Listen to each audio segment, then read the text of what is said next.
Good morning students. आज जो हम डिस्कस करने वाले हैं वो इंटीग्रेटेड रेट इक्वेशन को डिस्कस करेंगे। इसमें और क्या क्या डिस्कस करेंगे हम?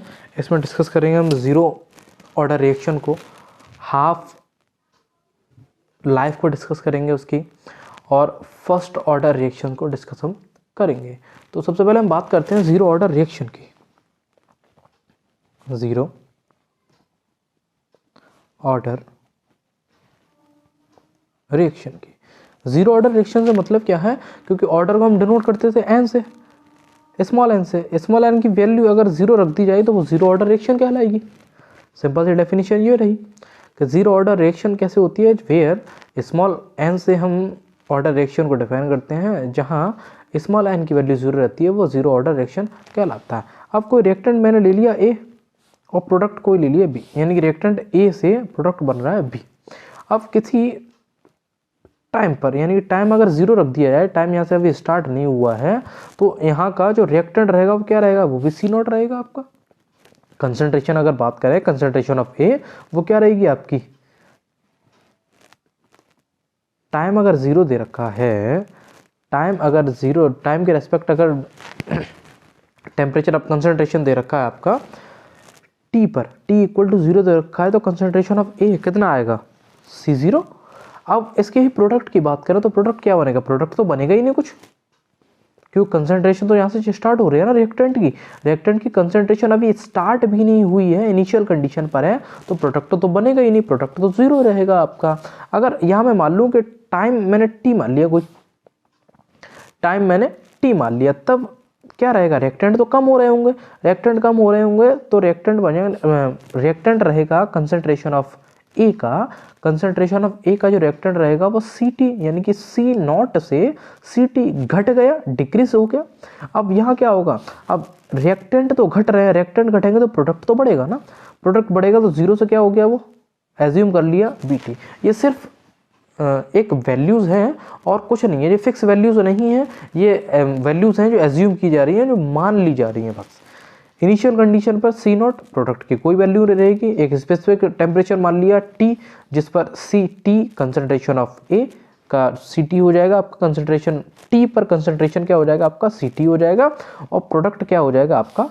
बी टी निकल कर आ जाएगा यहाँ। ठीक है। अब डिफरेंशियल रेट लॉ की बात करें तो डिफरेंशियल रेट लॉ होता क्या? Differential rate law, differential rate law में रेट को हम कैसे डिफाइन करते थे? Small R equal to D C upon T T, with respect to time तो ये डिफाइन करते थे हम। सी क्यों लिया गया? कंसंट्रेशन लिया गया। अगर ए का भी मान लें तो इसे मैं ऐसे रख सकता हूँ, विद रेस्पेक्ट टू टी, यानी टाइम के रेस्पेक्ट में ऐसे हम लिख रहे हैं, टाइम के रेस्पेक्ट में लिखेंगे, यानी concentration of a reactant minus R upon T. ये हमने प्रीवियस जब पढ़ा था, जब रेट हम डिफाइन कर रहे थे किसी भी इक्वेशन की, इक्वेशन ऑफ रेट्स देखते हैं, तब स्मॉल आर अपॉन पी देखते हैं, small R upon P, where R क्या था आपका? आर था आपका रिएक्टेंट और पी क्या था आपका? प्रोडक्ट। अब ये टाइम के रेस्पेक्ट चल रहा है तो माइनस के डी सी माइनस इसलिए लगाया गया क्योंकि रिएक्टेंट जैसे जैसे प्रोसेस होती चलती है, रिएक्टेंट क्या होते चलते हैं? घटते हुए चलते हैं। रिएक्टेंट घटते हुए चलते हैं, तो अगर उनकी वैल्यू माइनस में आती है तो माइनस को प्लस करने के लिए एक और माइनस आगे लिया जाता है। अब इसे मैंने मान लिया इक्वेशन 1। अब रेट लॉ की बात करें, ये तो डिफरेंशियल लॉ आ गया, और रेट लॉ क्या होता है? रेट हो गया आपकी, जिस स्मॉल आर से डिनोट किया जाता है, ये रेट का लिखने का तरीका था। रेट लॉ का लिखने का तरीका, डिफरेंशियल रेट लॉ ये था आपका, रेट लॉ को लिखने का तरीका ये था आपका। जहां हम पढ़ रहे थे कि एक एग्जांपल भी हमने देखा था कि ए नॉट, यानी concentration of A X and concentration of B by को लेकर, उसी से रिलेटेड मैंने ये कॉन्सेप्ट लिखा हुआ आपका, आर इक्वल टू कॉन्स्टेंट के और ए नॉट। अब किसी भी नंबर्स की वैल्यू या किसी भी अल्फ़ाबेट की वैल्यू अगर पावर अगर जीरो होती है, किसी भी अल्फ़ाबेट की पावर अगर जीरो होगी तो उसकी वैल्यू कितनी होती है? 1 के मल्टीप्लाई अगर 1 करूँ तो क्या हो जाएगा? ये आर इक्वल टू के निकल कर आ गया, आर इक्वल टू के निकल कर आ गया, तो इसको मान लिया मैंने इक्वेशन 2। इक्वेशन 2 मान लिया तो बोथ इक्वेशन को यानी कि यहाँ से आर की वैल्यू और यहाँ से आर की वैल्यू दोनों को मैंने समान रख लिया, यानी दोनों को इक्वल कर लिया by equation first and second. Equation first and second से क्या रहा, दोनों आर आर बराबर रख लेंगे तो माइनस के D C upon D T equal to K, किसके रेस्पेक्ट में ले रहे हैं इसे हम, टाइम के रेस्पेक्ट में ले रहे हैं। अब हम जानते हैं कि क्या करना है इसका, इसकी वैल्यू हमें फाइंड करनी है, इंटीग्रेटेड रेट वैल्यू फाइंड करनी है। इंटीग्रेटेड रेट वैल्यू फाइंड करने के लिए अगर वो नहीं देखना चाहते तो सिंपल सा है कि ये हमें डिफरेंशियल हटाना है। डिफरेंशियल को हटाने के लिए सिंपल सी एक रिक्वायरमेंट रहती है, क्या क्या करते हैं आप, इंटीग्रेशन लगा दें। लगा दिया भाई मैंने इंटीग्रेशन।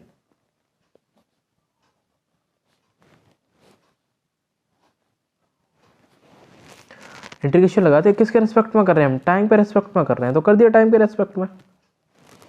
टाइम के रेस्पेक्ट में इंटीग्रेशन कर दिया तो dt से dt कैंसिल, dt से dt कैंसिल, तो वैल्यू जो निकल कर आएगी आपकी क्या रहेगी यहाँ, minus D C equal to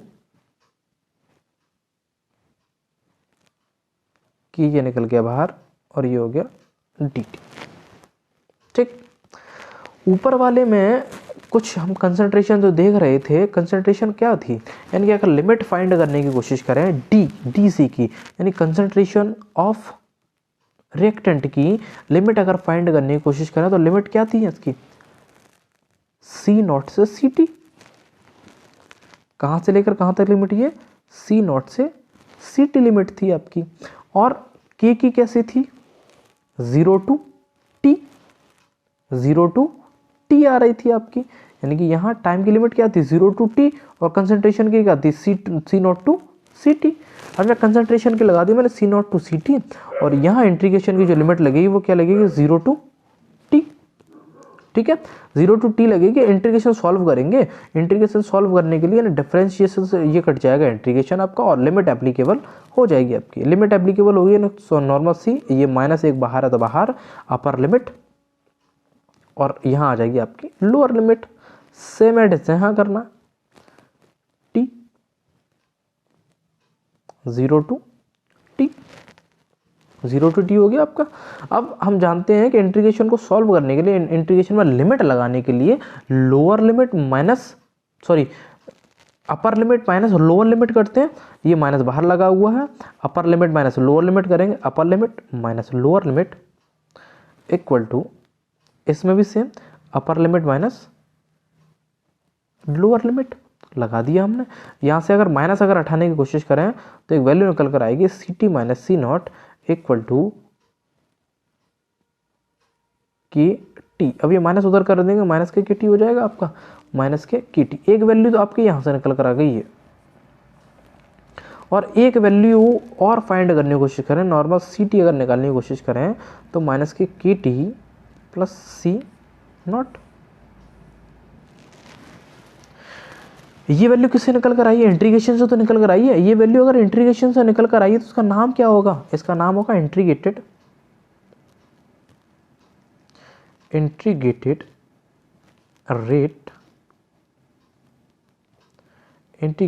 rate equation. किसके लिए, for zero order reaction. Zero order reaction के लिए ये इंटीग्रेटेड रेट इक्वेशन निकल कर आ गई है। सी टी क्या था आपका, वेयर सी टी किसी टाइम टी पर कंसंट्रेशन था, किसी टाइम टी पर कंसंट्रेशन था। के क्या था आपका, के था आपका रेट कांस्टेंट, और टी क्या था आपका टाइम, और सी नॉट क्या था बेटा जी आपका इनिशियल कंसंट्रेशन।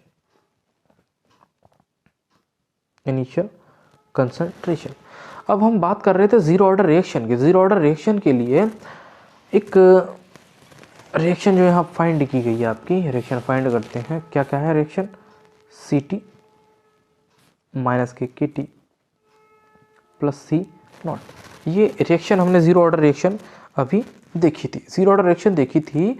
अब हम जानते हैं कि इनका अगर स्लोप फाइंड करने की कोशिश करें, एक पैरेलल निकालने की, स्लोप फाइंड करने की कोशिश करें, पैरेलल तो नहीं, स्लोप फाइंड अगर करेंगे तो एक लाइन की इक्वेशन होती है y equal to mx plus c. अगर इससे इसका कंपैरिजन किया जाए, इससे इसकी तुलना अगर की जाए तो y एक्सिस के लिए क्या हो जाएगा, सी टी वैल्यू, ठीक, और x एक्सिस के लिए क्या हो जाएगी, कौन सी वैल्यू, टी वैल्यू। और कंसंट्रेशन अगर देखा जाए तो वो निकल कर, यानी कि अगर यहाँ से देखा जाए तो y की वैल्यू क्या आ रही है, सी टी, और x की वैल्यू क्या आ रही है यहाँ से,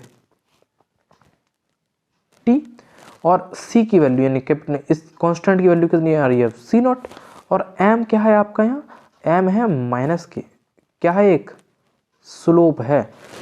अगर माइनस के स्लोप है तो लाइन नीचे की तरफ आएगी, लाइन नीचे की तरफ आएगी तो हम ऑर्डर देख रहे हैं, ऑर्डर कैसा बन रहा है, जीरो ऑर्डर। तो जीरो ऑर्डर में कंसंट्रेशन क्या होगी, कंसंट्रेशन अगर घट रही हो तो एक स्ट्रेट लाइन बनकर आती है, कंसंट्रेशन घटने की कंडीशन में क्या बनकर आती है, स्ट्रेट लाइन बनकर ये तैयार हो जाती है। अब ये तो रहा जीरो ऑर्डर रिएक्शन के लिए। अब जीरो ऑर्डर रिएक्शन के लिए एक चीज हम निकाल चुके हैं, अगर यही हाफ ऑर्डर रिएक्शन निकालनी हो तब रिएक्शन क्या रहेगी, वो देखिए। हाफ ऑर्डर रिएक्शन के लिए जो हम डिस्कस करेंगे पॉइंट्स वो रहेंगे क्या क्या, वो देखिए।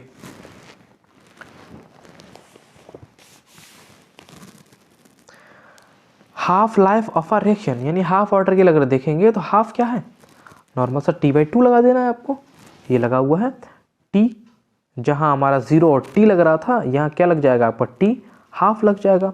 r निकालेंगे तो r भी आपकी हाफ लगेगी। द रेट कांस्टेंट के लिए at t half becomes, k की वैल्यू निकल कर आ जाएगी c naught minus 1/2 c naught, t half निकल कर आ जाएगा आपका, t हाफ क्या निकल कर आएगा, r0 अपॉन 2k, ये होगी आपकी half life of a reaction, या हाफ लाइफ रिएक्शन निकल कर आ जाएगी। और इसी को लेकर एक स्टेटमेंट दिया जाता है कि for zero order reaction, zero order reaction के लिए टी हाफ जो होगा वो डायरेक्टली प्रोपोर्शनल होगा आर नॉट, जो हम जिक्र कर रहे थे विच सी नॉट का। सी नॉट हमारा यहाँ ये है कंसंट्रेशन ऑफ रिएक्टेंट, ये रिएक्टेंट का कंसंट्रेशन आर नॉट, तो यहाँ रहेगा for zero order reaction t half is directly proportional to c naught यानी concentration of reactant. For first order reaction t half, first order reaction के लिए जो T half रहेगा वो इंडिपेंडेंट रहेगा आर नॉट यानी सी नॉट का। सी नॉट का जो इंडिपेंडेंट रहेगा टी हाफ वो फर्स्ट ऑर्डर के लिए इंडिपेंडेंट रहेगा, और जीरो ऑर्डर के लिए डायरेक्टली प्रोपोर्शनल होगा, T half is directly proportional to R naught या C naught, concentration of reactants या रिएक्टेंट्स का कंसंट्रेशन। ओके, यहाँ हम दो टॉपिक कवर कर चुके हैं, जीरो ऑर्डर रिएक्शन और आपका half life of a reaction, ये पॉइंट हम कवर कर चुके हैं। नेक्स्ट पार्ट में हम बात करेंगे फर्स्ट ऑर्डर रिएक्शन की।